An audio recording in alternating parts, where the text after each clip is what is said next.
4រស្មីខ្លាំងទម្ងន់របស់គាត់ក្នុងខែមុនឃើញ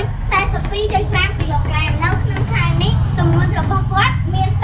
48.3 គីឡូក្រាមតើទម្ងន់របស់រស្មីកើនឡើងប៉ុន្មានគិតជាក្រាម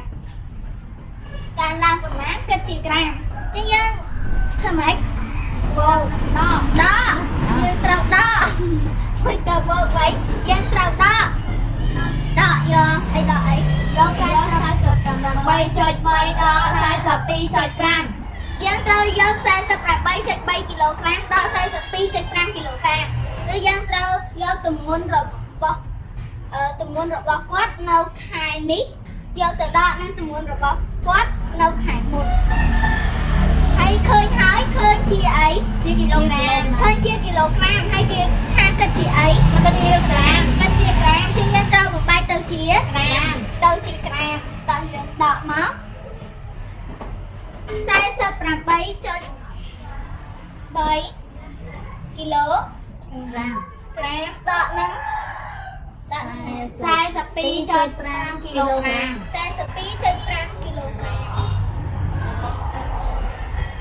ក្រាមដាក់ក្រោមគីឡូក្រាម3ដាក់5កើតអត់ខ្ចីពីណាខ្ចីពី8នៅសល់7 3ឡើង13ដាក់5នៅសល់8ចុចដាក់ក្រោមចុច7ដាក់2នៅសល់5 4ដាក់4 0ចឹងស្មើប៉ុន្មានគីឡូក្រាមស្មើ 5.8 គីឡូក្រាមហើយគេសួរជាអីជាក្រាមចឹងយើងត្រូវបំបែកគីឡូក្រាមឲ្យទៅជាក្រាមយើងត្រូវធ្វើម៉េចយើងត្រូវគុណនឹង 1000 យើងគុណនឹង 1000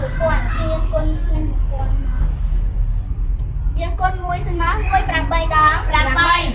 0ណា0 3ហើយ0 3ណាចុច1ស្មើ5800 គីឡូក្រាមស្មើ5800 ក្រាមចឹងចំនួនគេសួរថាម៉េចតើទម្ងន់របស់រស្មីកើនឡើងប៉ុន្មានគិតជាក្រាមចឹងគេសួរថាតើទម្ងន់របស់រស្មីកើនឡើងប៉ុន្មានគិតជាក្រាមចឹងយើងត្រូវរកម៉េចសេណែតរកទម្ងន់របស់រស្មីកើនឡើងគិតជាក្រាមរកទម្ងន់របស់រស្មីកើនឡើងគិតជាក្រាមចឹងទម្ងន់របស់រស្មីកើនឡើងមែន5800 ក្រាមតោះសេណែតសេរ៉ុបThinker សេរ៉ុបហើយធ្វើនេះមកបន្ទាប់មកសេណែតសេឆ្លើយថា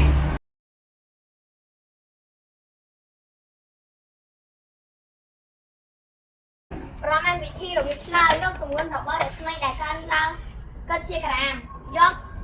48.3 គីឡូក្រាមដល់42.5 គីឡូក្រាមស្មើ 5.8 គីឡូក្រាមឬ 5800 ក្រាមឆ្លើយថាទម្ងន់របស់រស្មីកើនឡើង 5800 ក្រាម